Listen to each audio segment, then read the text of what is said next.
الله أكبر الله أكبر. Assalamu alaikum wa rahmatullahi wa barakatuh, brothers and sisters.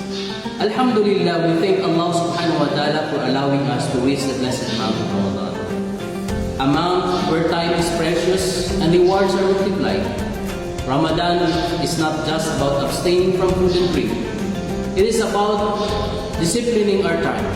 Every hour in this month is an opportunity, either a gain or a loss. Allah subhanahu wa ta'ala reminds us in the Holy Quran, وَالْعَصْرِ إِنَّ الْإِنسَانَ لَفِي خُسْرٍ. By time, verily mankind is in loss.